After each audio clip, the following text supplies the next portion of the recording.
we can start. So I wanted to welcome everyone on our today's webinar, Laser AI, an enterprise-ready solution for literature reviews. This is already our fourth webinar, and we hope we are going to keep up the tradition of our monthly meetings. And if you would like to stay updated about the new meetings and online events, please subscribe to our newsletter. We will send every month an invitation for the new event. So as usual, here are our Zoom rules. First of all, the meeting is recorded. The video recording will be available and sent to you after the webinar. And if you have any questions at any time of the presentation, please ask it in the Q&A section. It is a small icon on the bottom of your screen. We will address all of the questions at the end of the presentations or at the end of the webinar, and we will distribute an article answering all the questions in case we don't have enough time to answer them during this webinar. In case you have any technical problems, you can raise your hand or contact us in the chat or at webinars@evidenceprime.com. At the end, after the webinar, we will also send you the evaluation questionnaire, and we kindly ask you to fill it in because this will help us improve our future events and bring interesting topics to you. So today we will have two presentations. First of all, a solution, not just a tool. We will talk about how Laser AI can increase efficiency for organizations with custom workflows or many team members. And the second presentation will be about how Laser AI protects your data. We will give you an overview of the security and compliance measures we implemented. Our first speaker is Artur Nowak. He is the co-founder and CTO of Evidence Prime, and he already spoke on various webinars organized by us. Today, he will speak about the Laser AI and how it can support your workflow in your organization. And our second speaker is Pawel Kunstman.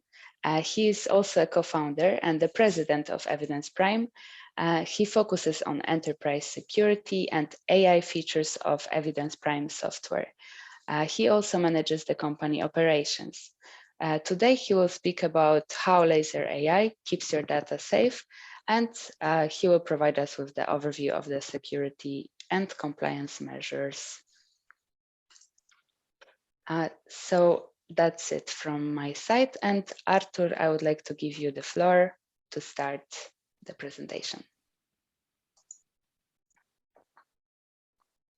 Thank you very much, Claudia. It's my pleasure to welcome all of you to our webinar. And today I will be exploring a little bit the differences between solutions and tools in terms of software, and especially in the connection to Laser AI. So first of all, just to check that we are all on the same page, here is our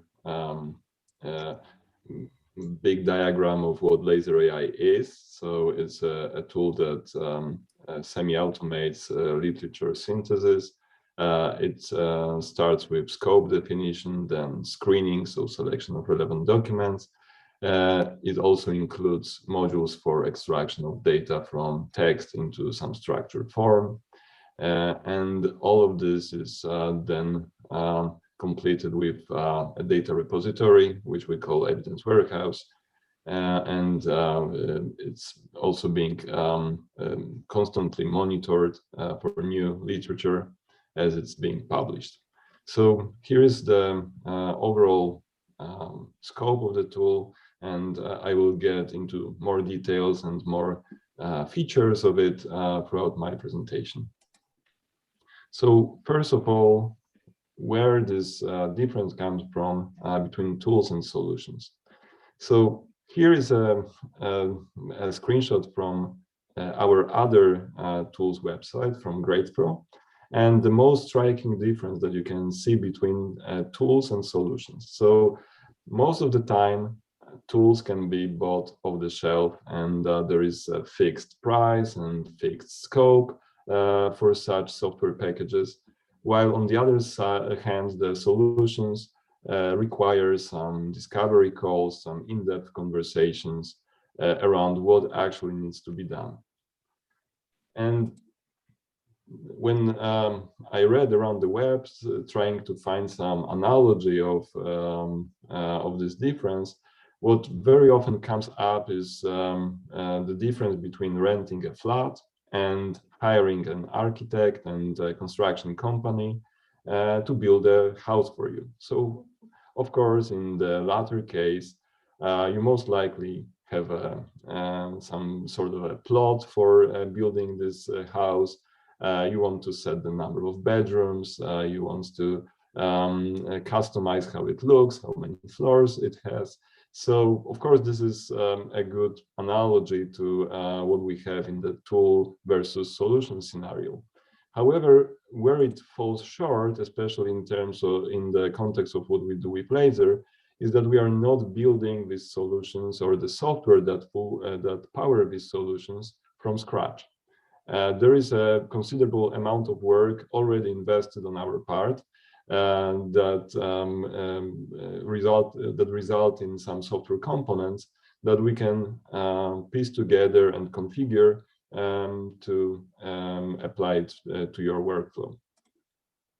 And what is even more important is that all our solutions are offered in the software as a service paradigm, which means that you don't actually buy or you fund construction or building of such a solution. This is something that is much more cost effective because it's a monthly or annual subscription fee that enables you to use all the upgrades and all the innovations that we apply to the platform as a whole.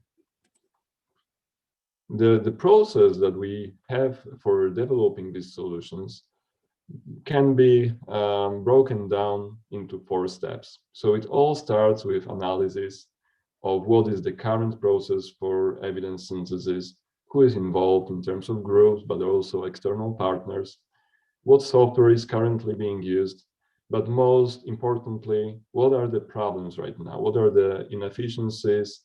What KPIs are not being met? So what actually triggers you or your organization to look for a new tool?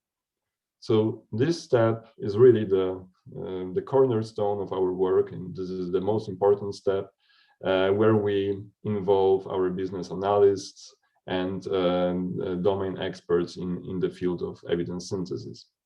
So what follows is the design phase, where we engage our in-house team of evidence synthesis specialists, designers, and we analyze, for instance, all the roles, all the permissions that are present in your organization. Very often this leads to development of some customizations. So here we apply agile software development process in which we iterate together with the client through a number of mockups, honing this vision together before we move to the next step, which is the implementation. So the implementation basically covers configuration of the system, of the software components that we already have, but also implementation of these customizations, then deployment, which is non-trivial, especially in terms of security and compliance, data migration from existing systems, which is then followed by acceptance testing. So, of course, our collaboration doesn't stop here, and this is really only a prelude to a much longer cooperation, which is realized in this final step that I have here on my slide, and this is the support. So as part of support, we provide user training, ongoing technical, but also domain support and maintenance. But we also are constantly on the lookout for feedback from the users and from the business owners to better shape the product roadmap we actively engage with our clients to so they can contribute to the product roadmap that we have for laser in general. And throughout this process, we also track the KPIs. We look whether this implementation was successful. I won't go into the detail of the process in today's presentation, partly because in a little bit than 1 month from now, we will host a session at the information retrieval meeting in Cologne. This is a conference that is organized by eQuick. And during this conference, there will be a session which was co-developed by Gemeinsamer Bundesausschuss, a German HTA authority that documents this very process. So this will be a workshop that will show how this process looked like from their perspective. It will also involve the participants in brainstorming how to improve such workflows, how the screening tools or systematic reviews tools in general could be adapted for their needs, but we will also share some lessons learned from our perspective. So if you have time and you have the opportunity to come to Cologne in June, then that would be a great opportunity to explore the process itself, the process of designing these solutions in depth. And we also hope that we will host a webinar in the future that covers this very topic. Instead, what I would like to focus on today is a number of features of Laser AI itself that align with the needs of bigger organizations or organizations with custom requirements. So one of them is the need for integrating the system with other systems that already exist in your environment. So, of course, no system exists in a vacuum. We encounter the need to integrate with literature databases, with some systems that host full texts, but also in terms of the products of Laser, we need to make them available for statistical software, for some visualization and analytics systems like, for example, Tableau, for data warehouses. The screenshot that I have here on my slide depicts a customized export dialog that we developed for one of our clients that enables export of the data to a very specific customized system that they also developed partly in-house. So this is one of the examples where this becomes a solution, not just a tool, because we go to great lengths to fit into the type of data workflows and process workflows that already exist in your environment. Also, a little bit in terms of the integration, we offer so-called single sign-on. So it means that you can log in to Laser using your existing account. There are technical protocols that facilitate such integration. They are called SAML. There is also OAuth. We can enforce such single sign-on, so we can make sure that, for instance, all the administrators in our system need to log in using an existing account. For the remaining accounts, we can define password complexity rules. We can add two-factor authentication. All of this caters to the needs of enterprise customers and their IT departments. My colleague Pawel, in his session, which will follow shortly, will get into more details of these security measures. So in my part, I will also address the user management, so the types of accounts that we have in the system. What you can see here in the screenshot is a is an example of the user management screen that we have in Laser. Such screens are available only to some types of accounts. They allow you to see the activity of different users. We also have some measures in place to identify accounts that are no longer used and present some potential security threat.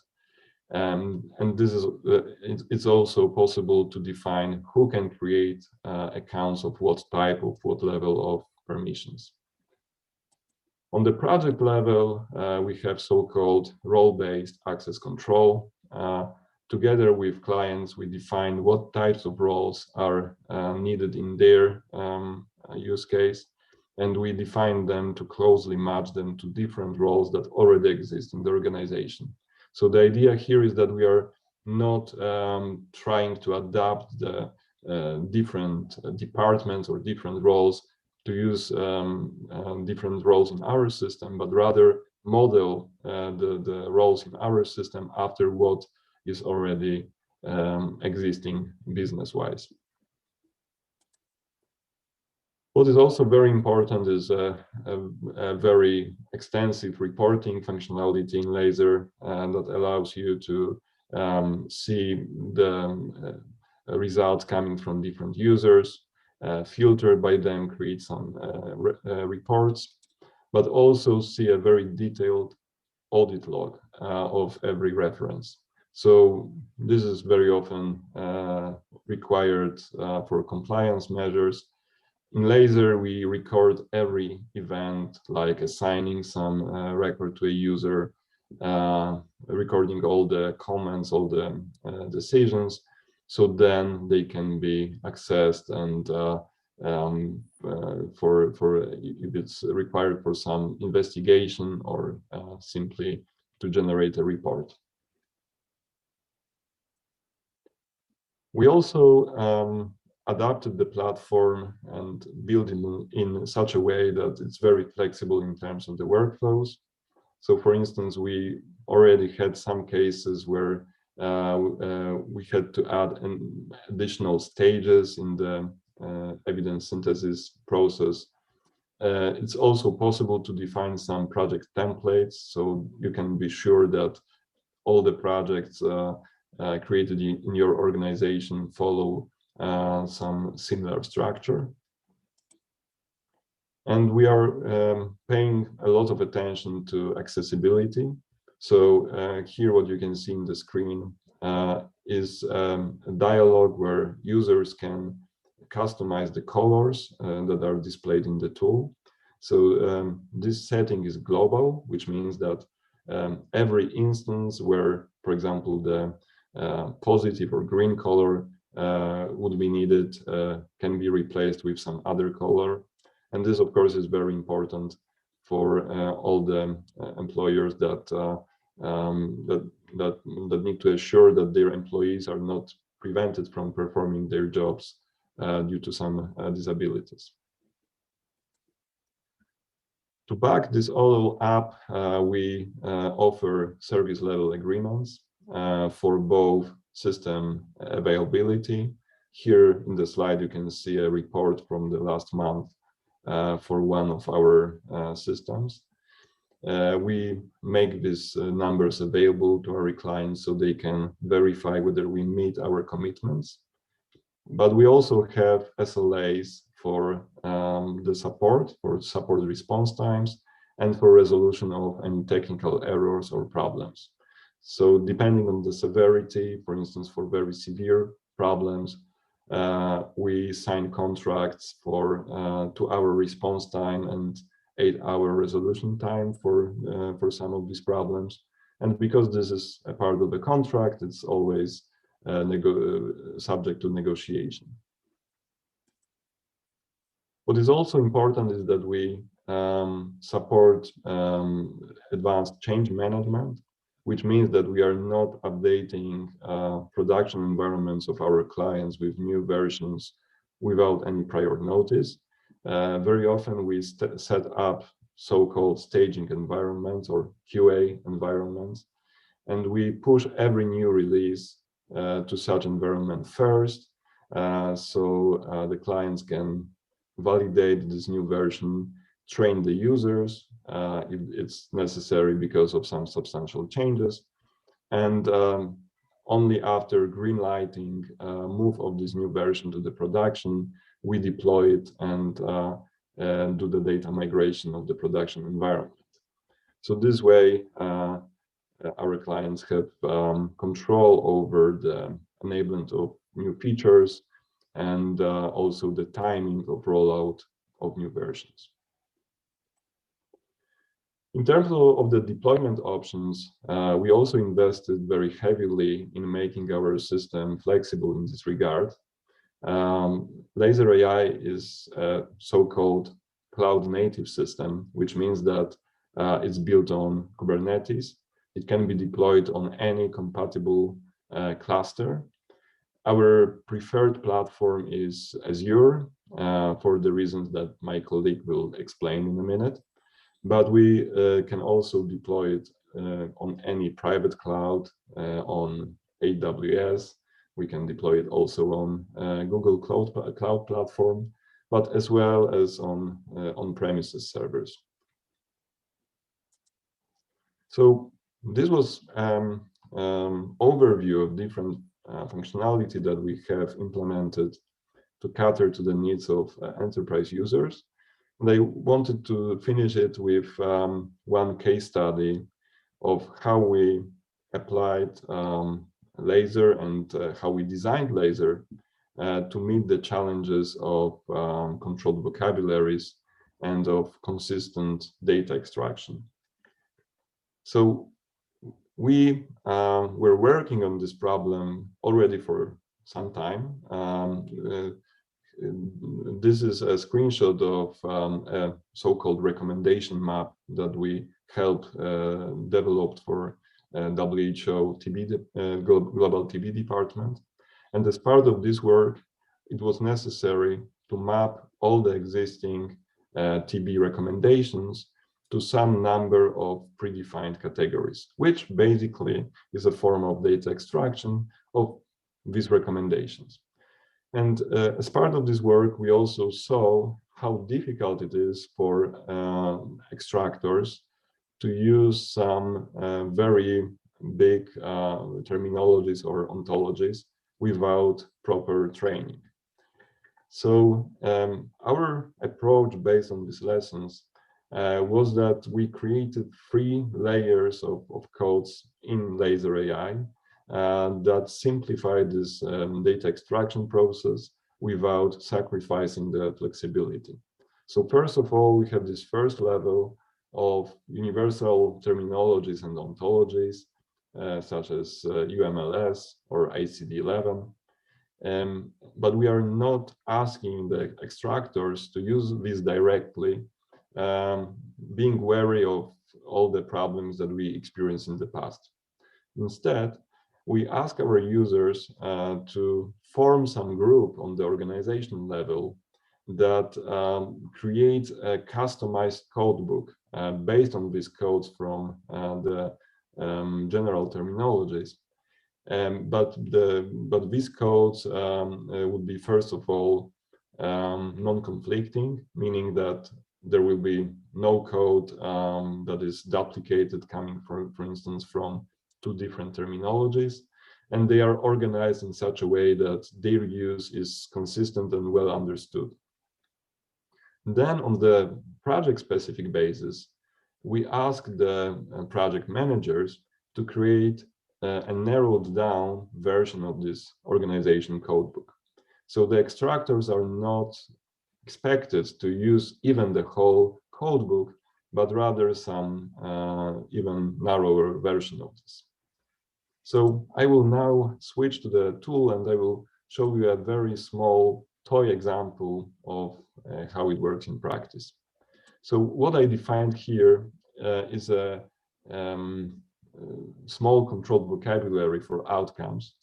I will be simulating some sort of a evidence mapping project in which we are interested in extracting what outcomes were evaluated in different studies.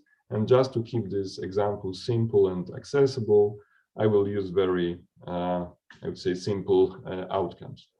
So here we have an editor for these controlled vocabularies. In typical cases, we deal with thousands or tens of thousands of items here, and they most often come from some import, not from manual entry. But as I said, this is just to make this more easier to follow. So what I will do now is I will create a project. I will just call it Controlled Vocabularies Demo. And in this project, I will start with an empty data extraction form. And in this empty data extraction form, I will just add one field called outcome. And this field will be based on this vocabulary that I just created. The idea here is that because this vocabulary can have any number of levels, I can use this to help project managers to pick which values should be available in any given project. So for my example, I just want to my extractors to look at the general or other and cardiovascular outcomes. So here you can see that I'm using this first level of vocabulary to very quickly filter my whole vocabulary tree for only the outcomes that I'm interested in.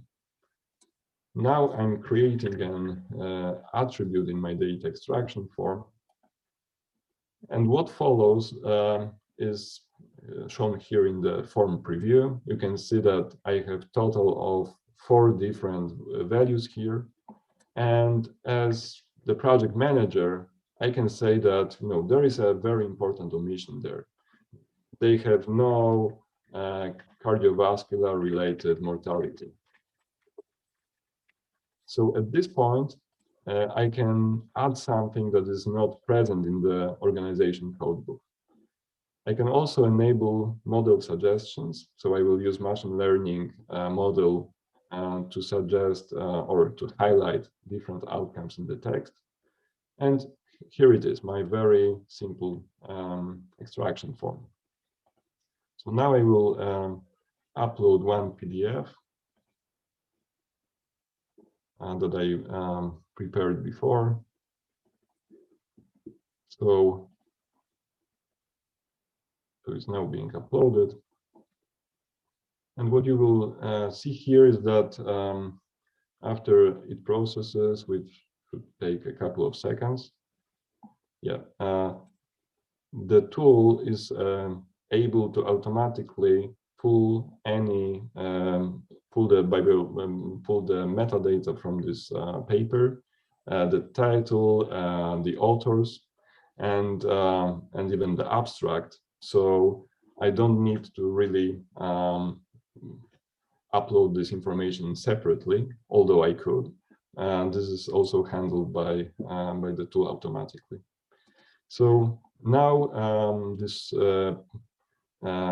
paper was processed, so I can claim it and begin extraction. And what you can see here in yellow, these are all suggestions from the model. And among these suggestions, I have one which says heart attack or stroke. And as my hypothetical extractor, I could say, okay, I don't really have anything here. I don't have heart attack. So maybe I will just suggest this as an additional term. I can, of course, use some other suggestions from here, like, for example, the BMI. And because it is also not present in the list of the terms in the vocabulary, it can also be added. So let's say that it's the end of my work here. And now looking at this from the project administrator perspective, all these suggestions coming from the extractors land in the data cleaning module. And in this particular case for BMI, I can say that indeed, BMI is something that we should extract, but I forgot to include this in my project level vocabulary. So I can say, okay, add it as an additional term. But for heart attack, I can look at this and see, somebody didn't notice that we already have myocardial infarction here. So I'm just replacing all the occurrences of this heart attack with a value that I already have in my vocabulary. So this is a very efficient process for leaving a lot of flexibility to the extractors, so they don't stumble upon problems of missing entries or being unsure how to assign these entries, but at the same time having some structured process for ensuring data consistency. So just to close this demo, when we go back to this controlled vocabulary, what you will see is that all these suggested terms that were selected by project managers are visible here. So this group at the organization level that is in charge of managing these vocabularies can instantly see what terms are missing, and they can act upon them. Thank you very much. This is the end of my presentation, and I hope that it sparked your interest in laser AI and how we can help you. What we are building upon all these building blocks is something we call the evidence warehouse, and I hope that we will soon return with a new webinar exploring this topic in more detail. Thank you very much, and I will be very happy to answer your questions. Thank you, Artur.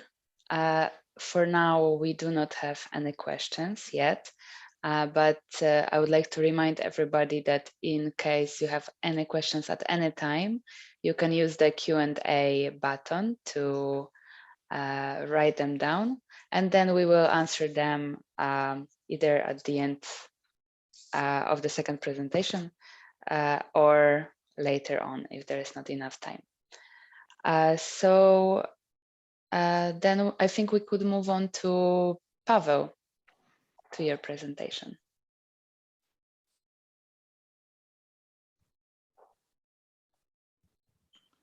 Am I already on the screen? Yes, you are okay. on. Sorry.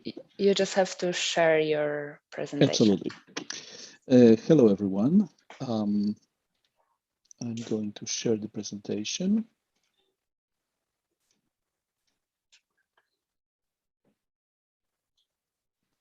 Okay, so my topic for this presentation is how laser AI protects your data.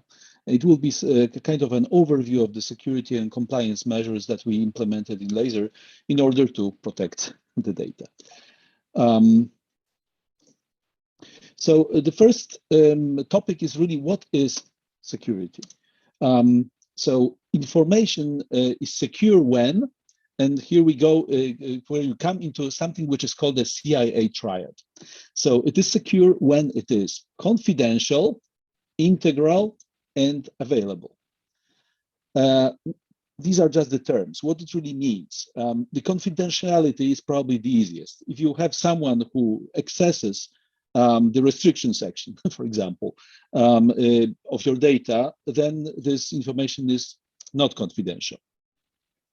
If someone tampers with the integrity of the data, changes the data, then even if it is confidential, then it is not integral. So therefore, this information is not secure. And the third thing is the availability. Even if we have the data which is confidential and the integrity is maintained, if you cannot access it, then this information also is not secure.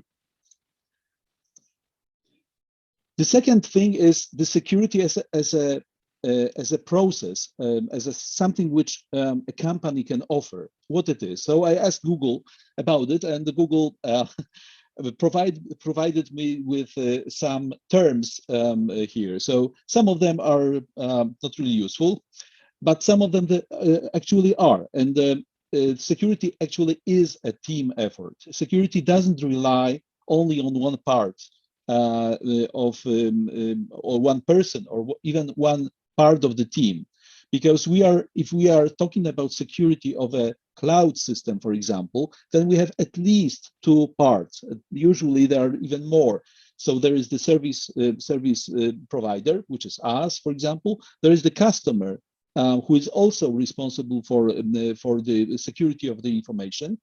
And usually there is, for example, the cloud infrastructure provider as Azure or AWS or anyone else. Security is also not a product; it is a process. It's something which takes time and changes over time. So therefore, it is more of like a journey, not a destination. You never get a system which is secure and will stay secure as it is, because the technology changes, the ideas changes, and usually the information changes as well. What can go wrong? There are lots of things which can go wrong, and there is just a sample of things which I personally consider as probably the most important. You can get hacked. Everyone can get hacked, and they can get hacked both on the level of individual workstation, for example, as also as an organization. So the backend can be hacked. We can have viruses or some malware or even people looking at our data on very different levels.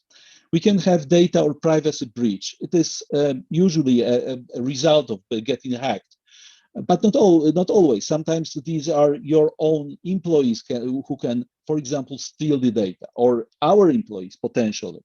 The data can be stolen, confidential data could be exposed, data can be destroyed.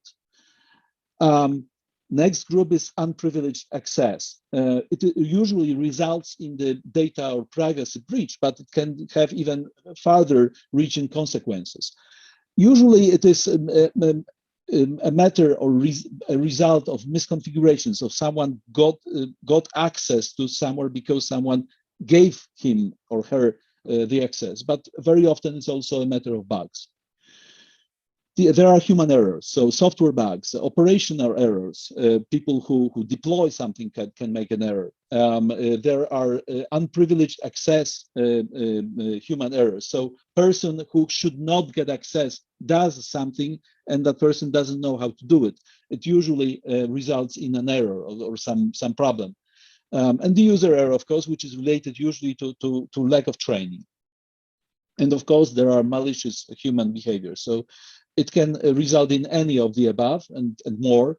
And it might be the result of different reasons why people do it. They might be just evil. They might be greedy. They might be angry on someone or threatened, or they might be just sick.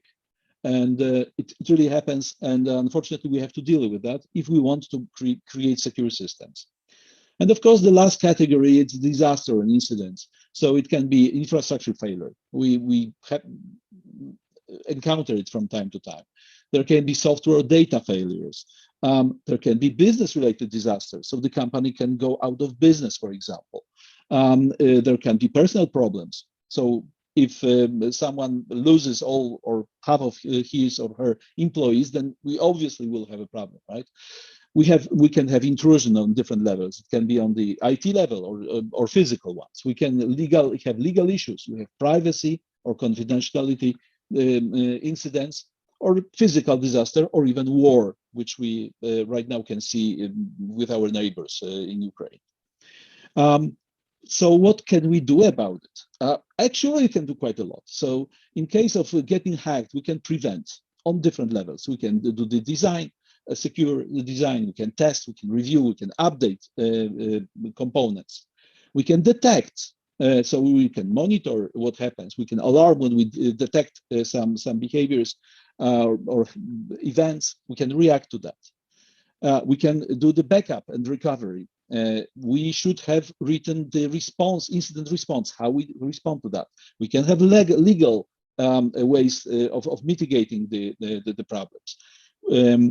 For human errors, we often use different policies. So software development policies, DevOps policies, which apply to the running systems. We can have training, of course, awareness training, for example. and we can document things. So there are more, as you can see, ways of different types of problems. So as you can see, prevention of getting hacked or privacy breaches or of malicious human behaviors is a complex thing, and therefore, especially for the data which is valuable, which is confidential, it has to be treated in a serious way. So how do cloud service providers address the security?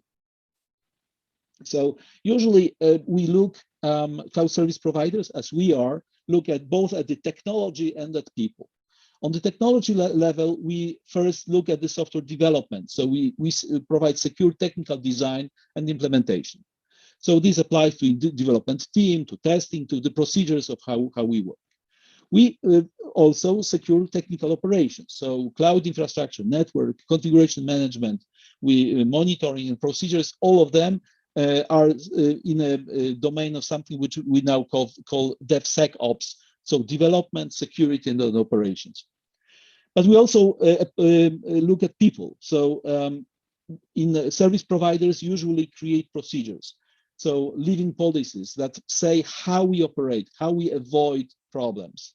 We provide training, auditing, risk assessment, access control, of course, and incident response.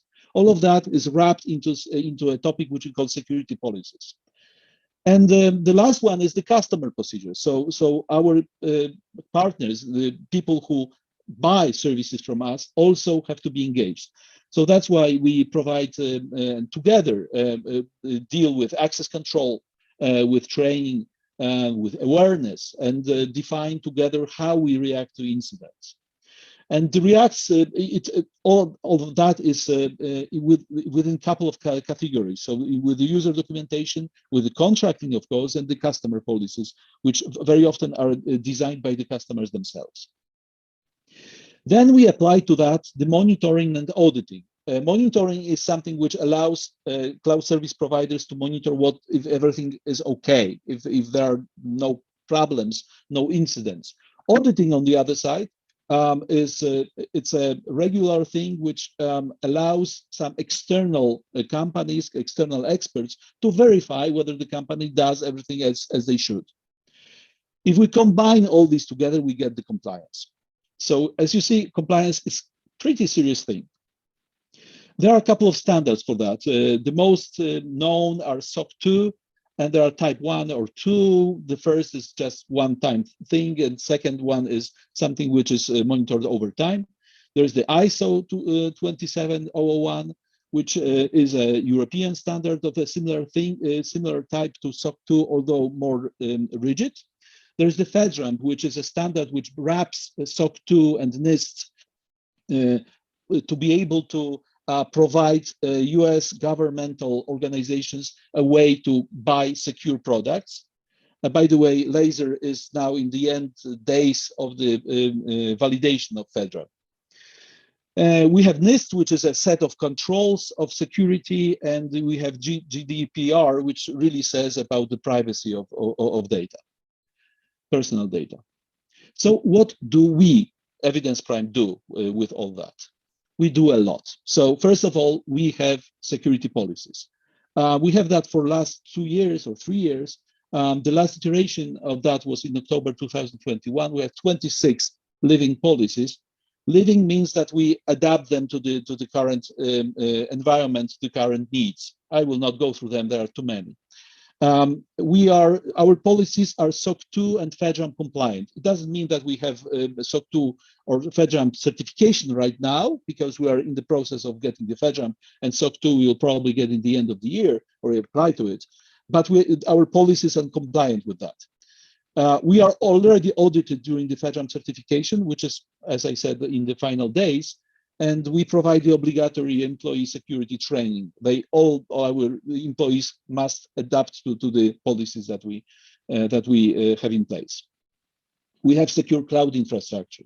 So as Artur already mentioned, the Laser is deployed as a set of Kubernetes microservices, and we use Azure Commercial Cloud as our partner of choice, because they provide the highest level of compliance verification and monitoring from all the providers that are currently on the market.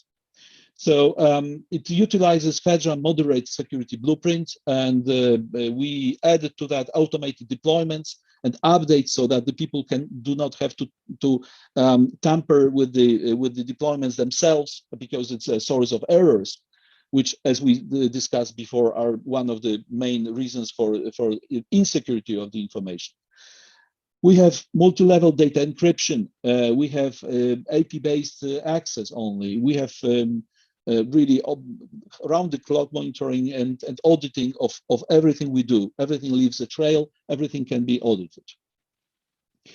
We also have secure architecture and software development. One of the policies that I presented before is about the software development lifecycle, and it governs our whole development process to make it secure throughout the whole process. So from the requirements gathering to the deployment, we treat security very seriously. And we have regular security audits and pen tests. Pen tests are, it's a funny thing, we employ hackers to hack our infrastructure in order to find problems in it.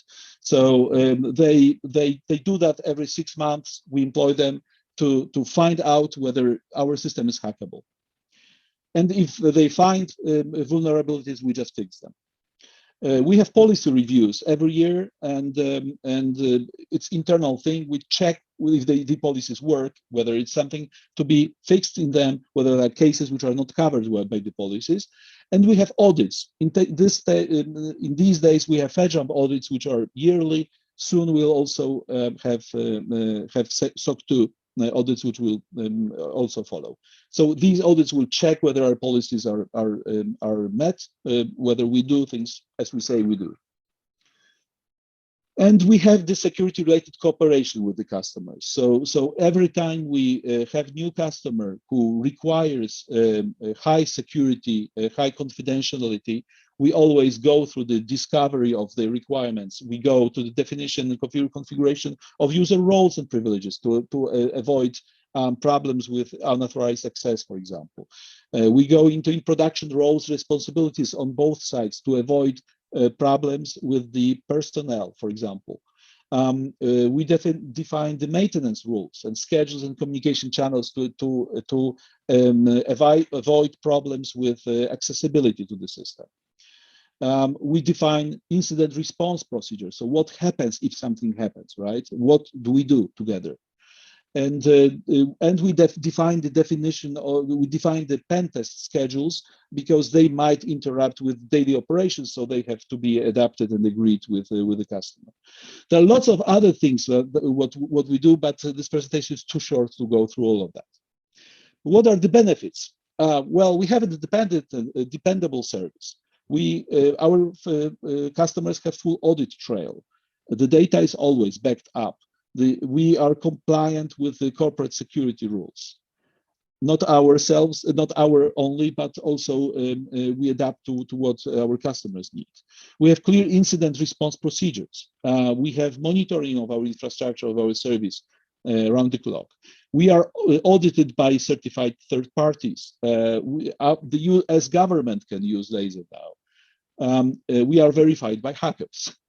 And we document basically everything. So there is always this audit trail, and there is a documentation of how we proceed and why. And we do that so our information is in the CIA triangle, so confidential, integral, and available. Thank you very much. We ran out of time, so thank you. Thank you so much, Pawel. This was really interesting. And I do have some questions in the chat. First question is to Artur. So in the example of heart attack and MI, can artificial intelligence figure out that they are synonyms? Thank you. It's a great question. So my example here was a little bit artificial. And not like artificial intelligence, but just to show, how this whole workflow looks like on on an example that everybody can relate to. And you are right that we build the tool in such a way that such simple synonyms can be handled automatically. So at the moment, we don't use AI for this. We use a database of previous matches. So for instance, if the auto-reported value, something that was highlighted by our machine learning model, is heart attack, but the value, so extracted value, the one selected by the user is MI, then we'll record this choice and use this to make future recommendations, which also is some sort of AI, some sort of a machine learning algorithm. So we are working towards this. We are gathering the data for this to work properly. In this particular case, we want to avoid any false positives. We, don't want some, let's say, mistakes on part of one extractor to propagate to what the other extractors see in these suggestions. So it's not a trivial problem, but we are working towards this goal. And you are right that the end result should be that cases like in my demo should not happen. Thank you, Artur. And another question to Pawel. Is it possible that white hat hackers destroy some data? Yes, yes, it is possible. That's why we have to be prepared for that. And that's why I said that we always schedule the pen tests with our customers, because it may happen. It's very unlikely, but possible. So before the white hat pen tests, what we do is we always do backups, which basically are done anyway every day. So, but we check it like twice before doing that, because it is a risky, in theory, risky process. Even if they do not probably, because in our case, we usually use the gray hat hacking,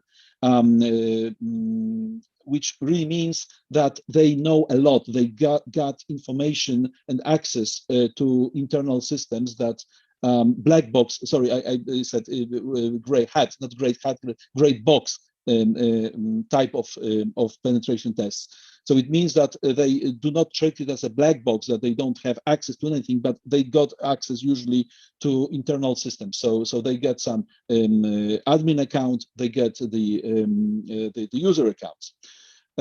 So it helps, of course, very strengthening the security, but it provides some risks that we mitigate by doing the backups first.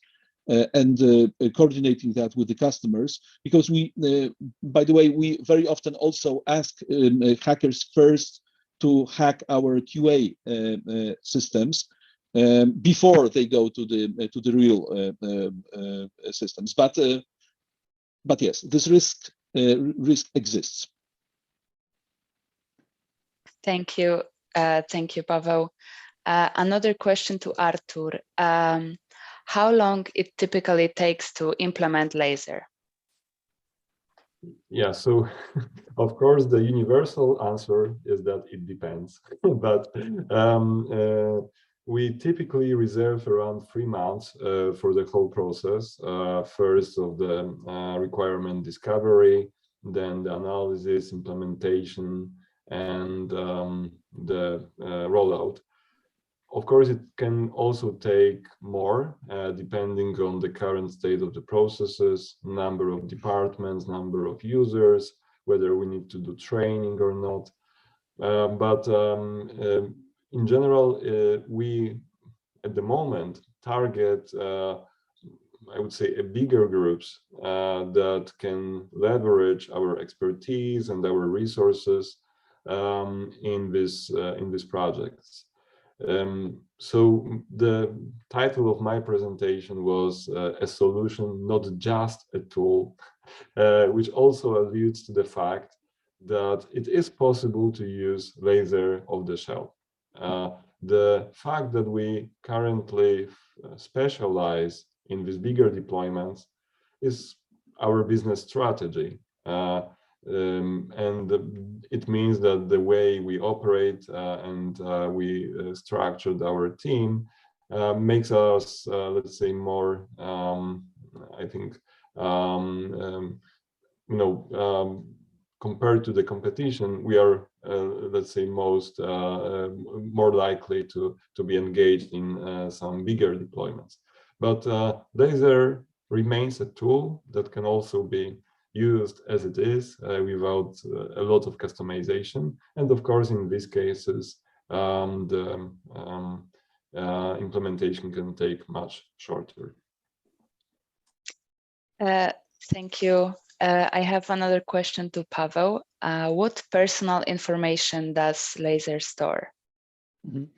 Okay, so Laser usually doesn't store any personal information if we apply US understanding to what PIs are, because the only personal information it processes are the user accounts. Which in some cases may be even outside of Laser, but that's a technicality. So we don't.